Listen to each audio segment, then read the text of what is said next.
Mesdames et messieurs, bonsoir, merci de nous préférer, bienvenue dans cette édition d'information. Si c'est maintenant, vous rejoignez les titres du journal.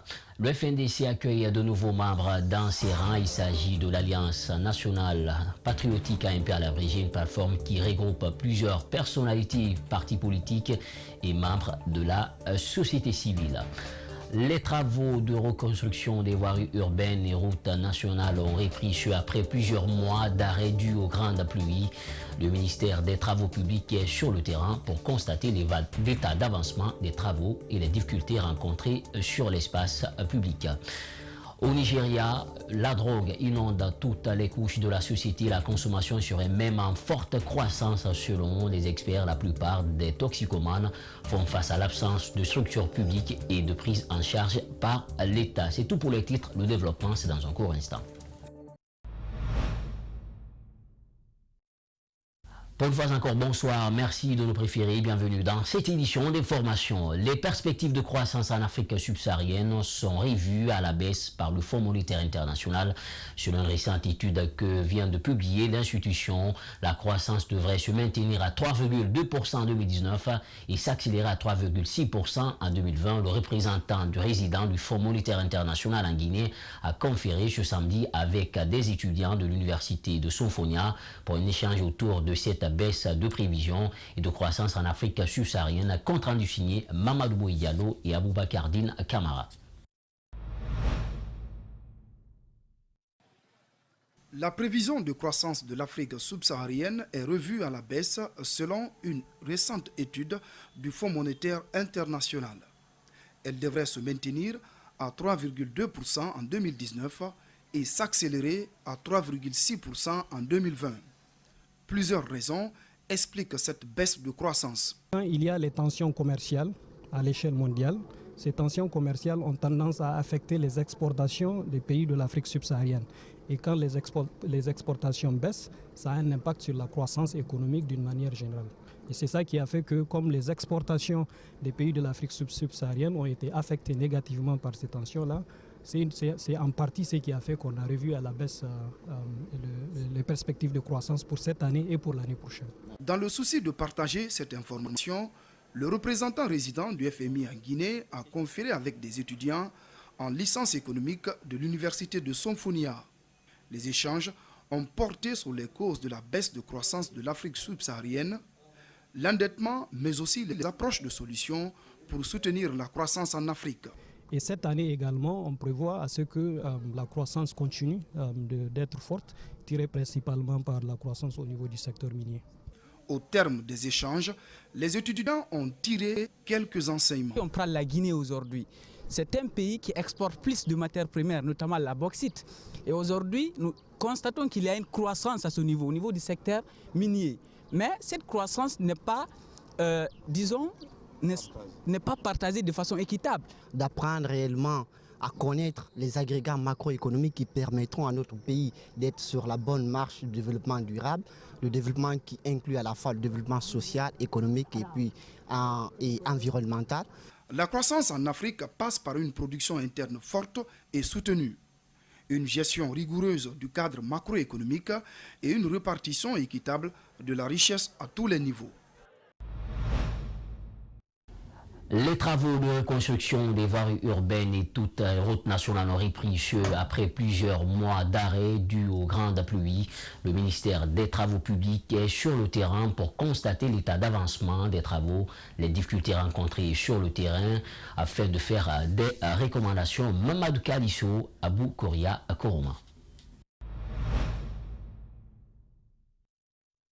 Après plusieurs mois d'arrêt à cause des grandes pluies, les travaux de construction des voiries du Fouta reprennent timidement. À la baie, sur la ligne numéro 1 reliant le carrefour Yali à Konkola, où une partie a déjà été bitumée, le terrassement est fini, validé par la mission de contrôle.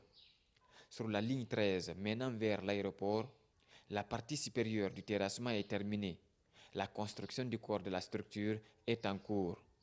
À Dalaba aussi, la construction des ouvrages avance. Ces ponts de 12 mètres viennent d'être achevés. Le ministre des Travaux publics invite l'entreprise à tout mettre en œuvre pour revêtir les lignes qui sont prêtes avant d'entamer d'autres fronts au mois de février 2020. Le maire de Dalaba pose une doléance. Dans mon intervention, j'ai demandé à son Excellence que la reprise se fasse avec les artères qui entourent le marché, où il y a la grande concentration de la population avant que les autres pistes ne soient servies. Sur la route Mamoun d'Abola, le débroussaillage est en cours avec l'entreprise CRBC. À certains endroits, on constate de nouveaux tracés pour éliminer des virages dangereux qui sont à l'origine de nombreux accidents de la circulation. Sur le tronçon d'Abola-Sissela-Kouroussa également, le dégagement du couvert végétal a démarré. Tout le corps de chaussée va changer. Tout le corps de chaussée va être de nouveau de 20 cm de couche de fondation, 20 cm de couche de base et 7 cm de bitume. Pour quelle durée de l'ouvrage? Pour 20 ans.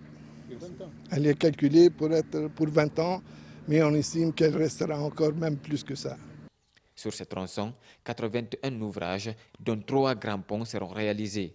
Déjà, sur le lot numéro 2, Sissela-Kouroussa, le terrassement et le remblai ont commencé sur les 30 premiers kilomètres. L'étude d'application est en cours de validation par la mission de contrôle. Aujourd'hui, l'entreprise a commencé les travaux de remblai parce que le projet que nous avons, on a un problème de planimétrie. La largeur ne vaut pas les 10 mètres, donc il faut rattraper d'abord les 10 mètres. Donc c'est ce que l'entreprise est en train de faire actuellement. Même sur la zone où on se trouve là, c'est les travaux que vous voyez. Si ce n'était pas la nuit, je crois que ça serait plus visible aussi. Le tronçon d'Abola-Kouroussa, long de 153 km, est entièrement financé par la Banque islamique de développement. L'État guinéen assure l'indemnisation des victimes du projet. Le délai d'exécution est de 2 ans, 6 mois. Je vous le disais dans le titre, le FNDC accueille de nouveaux membres parmi ses rangs. Il s'agit de l'Alliance nationale patriotique AMP à l'abrégé, une plateforme qui regroupe plusieurs personnalités, partis politiques, membres de la société civile. Les coordinateurs du FNDC se disent honorés et pensent que cette nouvelle adhésion va encore les galvaniser. Mamadou Sagyoba, Ibrahima Souri Soma étaient de la partie. Suivez leur compte rendu.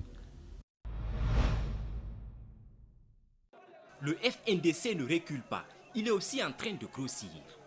Ce matin au siège de la PQD, c'est l'Alliance nationale patriotique, ANP, une plateforme de 4 partis politiques, 10 personnalités et plus de 10 factions de la société civile qui viennent d'adhérer au mouvement pour dire non à une nouvelle constitution. Le Front national pour la défense de la Constitution, FNDC, et l'Alliance nationale patriotique conviennent de mettre en commun leurs forces et de collaborer en vue de la réalisation des objectifs suivants. 1. La défense de l'état de droit en général et la Constitution en vigueur qui est le socle en particulier. Un peu de retard certes, mais le FNDC accueille cette adhésion à bras ouverts et pense que cela servira à assurer la survie du mouvement. Leur arrivée ne ferait que nous réjouir, nous réconforter, nous renforcer davantage. Parce que qui sait demain, si nous n'allons pas nous autres nous retrouver là où nos camarades Koundouno, Sano, Ibrahim Diallo, pour ne citer que ceux-là, sont actuellement. Ce qui revient à dire qu'on est en train de préparer des milliers de relèves. De passage, les membres du FNDC soulignent que le gouvernement ne parviendra jamais à faire taire ou étouffer le mouvement. Si le professeur Alpha Condé n'était pas au pouvoir actuellement, il serait membre du Front national pour la défense de la Constitution. Ce qui revient à dire que les rêves qu'il nous a toujours vendus, nous sommes en train de faire en sorte que ces rêves-là se matérialisent. Parce que si la vérité vient de lui ou de ceux qui ont pris ce pays en otage depuis toujours, nous allons rester ici et veiller à la préservation des acquis démocratiques dans ce pays. Le FNDC appelle à manifester ce mardi. Avec cette nouvelle adhésion, il compte mobiliser plus de manifestants. Selon plusieurs observateurs, c'est devenu une stratégie du pouvoir en place de procéder à des arrestations et emprisonnements des membres du Front national pour la défense de la Constitution. La ville de Kindia aussi fait les frais. Le 20 novembre dernier, l'antenne régionale a fait une déclaration décryptée ici par Mamadou Sayo Baldé. Depuis le 14 octobre, le coordinateur du FNDC régional de Kindia et 4 de ses compagnons sont détenus à la maison centrale de Kindia. Les conditions de détention sont déplorables, expliquent leurs compagnons de lutte.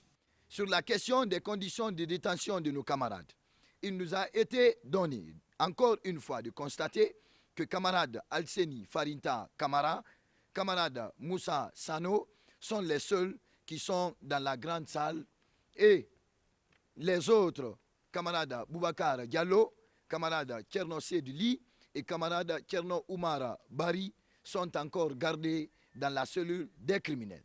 La maltraitance doublée d'une crainte pour leur vie, certains auraient entamé une grève de faim, entraînant ainsi la fragilité de leur état de santé. Le coordinateur régional refuse de déguster son plat au risque de ne pas être empoisonné. Ce qui rend aujourd'hui l'état de santé du coordinateur très fragile. Et quant à camarade Asano, étant asthmatique, a passé toute la nuit du 19 novembre 2019 à vomir. Pour toutes ces conditions de maltraitance, le FNDC prend l'opinion nationale et internationale en témoin et exige sans condition la libération de ses camarades détenus. Ces supplices physiques et psychologiques n'entameront aucunement la détermination de l'antenne du FNDC à Kindia, insiste le porte-parole. Il rassure tout de même les autorités que cette arrestation ciblée aucunement ne pourra tuer le FNDC à Kindia. Le FNDC vivait, vit et vivra jusqu'à la lutte finale qui sera accomplie grâce à l'engagement ferme de ses membres qui ne céderont jamais, même pour une fraction de seconde. Ils exigent la libération des détenus à défaut d'organiser un procès devant conduire à leur acquittement. Les résultats du concours des élèves greffiers magistrats sont désormais disponibles sur 1800 candidats. Seulement 100 sont admis. À l'issue du concours, une évaluation relative à la réforme du secteur judiciaire guinéen, Djibriba Yacouba Traoré se sont intéressés à cet élément. Regardez. Le ministère de la Justice poursuit ses efforts de réforme et de modernisation dans le secteur. Récemment, le département a évalué plus de 1000 élèves greffiers auditeurs de justice, passage obligé pour les jeunes qui aspirent à être dans l'appareil judiciaire, selon le ministre Fofana. Ne sera plus greffier en Guinée que celui qui passe par le centre de formation judiciaire pour, après concours, une formation de 2 années sanctionnée également par un brevet. C'est ce concours, ces 2 concours qui viennent de se dérouler sur l'ensemble du territoire national. Il y a eu quelques 1800 candidats de part et d'autre. Et on a retenu que 50 pour les greffiers et 50 pour les auditeurs de justice. Le déficit de magistrats par rapport au nombre de la population inquiète les responsables d'un département aussi stratégique. Il y a encore le problème d'infrastructure qui se pose à eux. Et puis on est limité aussi au niveau du centre, nous n'avons pas une grande capacité d'accueil des stagiaires, d'où si on a un jour envie d'augmenter ce nombre-là, d'aller au-delà de 50, qu'on puisse non seulement augmenter la part de la charge de l'État, n'est-ce pas, dans la prise en charge de ces stagiaires, mais aussi augmenter les capacités d'accueil du centre de formation judiciaire pour une meilleure formation de ces stagiaires. Les admis seront mis à la disposition du centre de formation judiciaire. L'objectif va consister à les préparer professionnellement. Les étudiants de la 18e promotion de l'Université internationale Collège Unique ont reçu leur diplôme de licence ce samedi au Palais du peuple de Conakry. Et c'était plus de 500 étudiants de différents départements à bénéficier de ce couronnement. L'événement s'est déroulé dans la joie et les récipiendaires se disent prêts à affronter le marché de l'emploi. N'est-ce pas Abdoulaye Saïdou Diallo, la Silla? La première université privée en Guinée, Unique, vient de livrer sa 18e promotion. Après 3 ans de cursus académique, ses étudiants des départements de droit, administration publique, santé, télécommunications, génie réseau et informatique, entre autres, obtiennent enfin leur diplôme. Une joie pour les encadreurs. Face à de telles situations, nous sommes toujours heureux en tant que formateurs. Nous avons affaire cette année à 599 étudiants, toutes options confondues. Avec l'habitude que nous avons, nos étudiants ici à Université Unique, quand ils sortent, le plus souvent, ils ne mettent pas 2 ans sans trouver d'emploi ou alors sans trouver des possibilités d'aller pour compléter leur formation. Si nous avons réussi nos études, c'est grâce à nos familles, nos encadreurs et les bonnes volontés, s'accordent à dire les récipiendaires. Désormais, ils se sentent prêts à affronter le marché de l'emploi. La Guinée nous appartient tous et notre avenir, c'est dans nos mains. Donc il faudra que nous, la jeunesse guinéenne, précisément la 18e promotion de cette université, que nous prenions notre destin en main. Il faudra forcer la situation pour que les opportunités soient créées. Dans cette nouvelle vie, la direction de l'Université Unique souhaite bonne chance aux diplômés. Je peux vous dire que c'est une grande réussite. Et ces étudiants qui sont là, je les souhaite une réussite dans la vie active. Des pièces théâtrales et autres prestations artistiques ont aussi contribué à donner plus de saveur à cette cérémonie de remise de diplôme. Tenez-vous bien, un jeu vidéo adapté à la culture et aux traditions africaines, un pari gagné par 3 jeunes start-upers guinéens depuis 2016. Les inventeurs ont songé à répondre à un besoin, celui d'offrir aux jeunes du continent un jeu typiquement africain qui était jusque-là dominé par un personnage occidental. Ces 3 associés ambitionnent donc de changer de donne avec 3 jeux, notamment Honneur, Kalabanté, Reconstruction. Abdourahmane Ba et Ibrahima Souri Kamara sont allés à leur rencontre. Regardez. À 3, ils veulent révolutionner le monde du jeu en Afrique. Africa Heroes n'a rien à voir avec les différents types de jeux qui existent déjà à la console. Avec un paysage africain, des personnages figures de résistance, il compte ramener la jeunesse à s'approprier de ses valeurs culturelles. Après une tournée à Bofa, dans les fins fonds des villages là-bas où il y a, des grottes et des musées qui nous ont inspirés. Et nous avons reçu un guide là-bas qui nous a un peu parlé de l'histoire. Donc il fallait réfléchir sur quel type de jeu nous voulions faire. Et comme l'a dit mon ami, c'est quand on a eu cette excursion à Bofa, qui a eu l'idée, on dit au lieu de concevoir un jeu comme les Occidentaux, purement occidental, pourquoi ne pas se concentrer sur nos cultures? Nous avons pensé à rendre hommage aux grands héros africains, sans oublier les grands héros guinéens d'abord, mais africains en général. Africa Heroes comporte 3 modes de jeu, notamment le mode Honneur pour les fans de combat, Kalabanté pour les adorateurs des aventures, pour les enfants, et Reconstitution qui est plus instructif. Il y a le mode Honneur qui représente l'histoire d'Ambalia.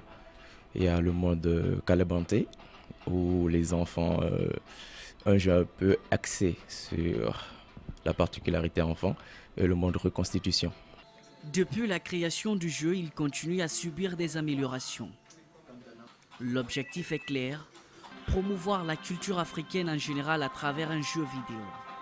Aujourd'hui, ces 3 jeunes squattent leur appartement pour nourrir leur ambition en attendant les partenaires et sponsors. Déjà, on n'a pas fini de concevoir le jeu. Du coup, on essaie de trouver des partenaires, mais ce n'est pas encore facile parce que vous savez déjà, côté technologie en Guinée, c'est compliqué. Tu as beau avoir des idées, des projets et autres, une fois soumis, les gens ne vont pas trop t'écouter. À travers ce jeu, ils ont raflé des prix qui ont débouché à un premier financement, mais le projet demande un investissement solide pour aboutir à leur vision. L'initiative encouragée après Conakry, Kamsar, Kindia, Mamou et Labé, la téléphonie mobile Orange Guinée a procédé ce vendredi au lancement de la 4G qui marque l'acte 3 de la révolution numérique en Guinée. La cérémonie a été présidée par le directeur du cabinet du gouvernorat de Kankan en présence de nombreux clients d'Orange Guinée depuis la ville de Nabaya. Voici le plus reportage signé Alpha Omar Koïta.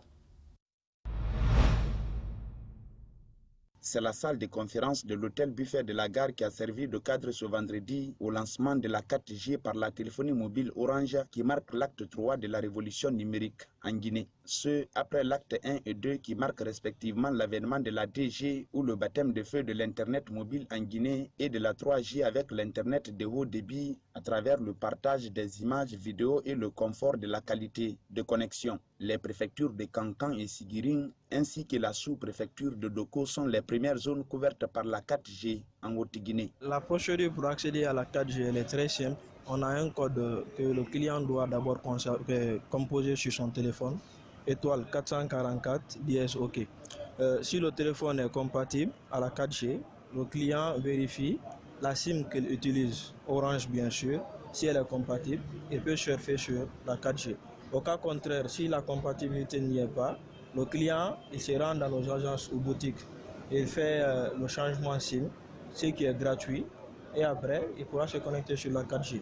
Selon le chef de service distribution Haute-Guinée, l'avènement de la 4G en Guinée procure de nombreux avantages à ses utilisateurs. Les avantages aujourd'hui avec la 4G, c'est d'abord la rapidité et la fiabilité de la connexion. Dans les temps, on rencontrait d'énormes difficultés à lire certains fichiers ou à faire certains téléchargements avec le réseau 3G. Et il y avait certainement des lenteurs. Et aujourd'hui, la 4e génération qu'on a lancée à Kankan permettra de pallier à tous ces tares. C'est-à-dire avec cette 4G, nous aurons aujourd'hui une connexion plus rapide et plus fiable. C'est-à-dire donc on aura une aisance en fait dans la connexion et dans les différentes tâches quotidiennes. Président de la cérémonie, Almami Simbali Kamara, le directeur de cabinet du gouvernorat de Kankan, s'est tout d'abord réjoui du lancement de la 4G dans sa juridiction avant de s'engager au nom du gouverneur en ces termes. Le gouverneur m'a chargé de vous dire enfin que ma présence dans cette salle soit perçue par chacun comme un signal fort de l'autorité à tous les niveaux, régional, préfectoral, communal, sous-préfectoral, à ne rien ménager pour continuer à soutenir Orange, car ce que Orange fait, il le fait dans l'intérêt de nos populations. Encore grand merci. Merci à Orange de nous avoir fait accéder à la 4G. Merci et nous sommes sûrs qu'il y aura toujours des innovations grâce à Orange. Et c'est pourquoi, il faut le dire, il ne faut pas se cacher, les autres téléphonies sont en train de vous emboîter le pas. Donc merci, grand merci. Au nom de M. le gouverneur, nous sommes satisfaits. Merci. Au Nigeria, la drogue inonde toutes les couches de la société. La consommation serait même en forte croissance selon des experts. La plupart des toxicomanes font face à l'absence de structures publiques et de prise en charge par l'État. Alors les ghettos de Lagos, au centre de désintoxication UP, médecins et acheteurs locaux tentent d'enrayer le phénomène. C'est un élément de nos confrères de l'AFP. Ils sont tous en train de fumer. Ici, tout le monde fume. Bienvenue dans l'arrière-cuisine d'un ghetto de toxicomanes en plein cœur de Lagos. Devant notre caméra, ce consommateur exhibe plusieurs kilos de cannabis. C'est de la marijuana. Vous avez vu? Vous avez vu? Tramadol, kétamine, codéine, la liste des substances en circulation est longue dans ce quartier où ni la police ni le gouvernement n'osent plus s'aventurer. Bible sous le bras et chaîne en or au cou, le pasteur Keji est le seul à venir ici. Ancien toxicomane devenu homme de foi, il a ouvert un centre de désintoxication pour les junkies. Tout le monde fume, c'est une communauté de drogués. Mais depuis que l'on vit ici, depuis plus de 25 ans maintenant, et depuis qu'on a ouvert notre centre de désintoxication en 2009, nous avons sorti entre 80 et 120 personnes de la communauté. À quelques kilomètres de là, une clinique privée de désintoxication. La psychiatre de ce centre a travaillé 6 ans dans une clinique du gouvernement. Quand il s'agit de santé mentale, je ne suis pas d'accord, il n'y a pas de contrôle. Bien sûr, il y a des structures, il y a les établissements du gouvernement.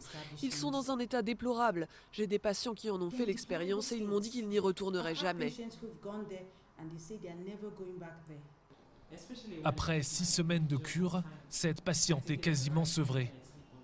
Mais le chemin vers la guérison est long et les risques de récidive nombreux.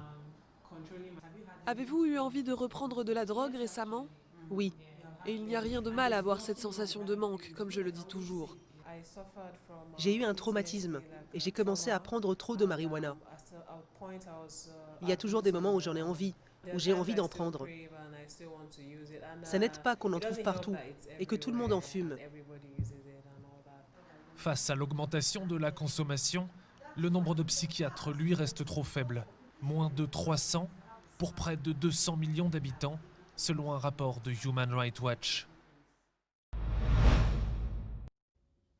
Voilà, c'est la fin de cette édition d'information. Merci à toutes et à tous pour l'attention. Portez-vous bien où que vous soyez. Surtout, restez avec Espace TV, car le mur est juste devant. Au revoir.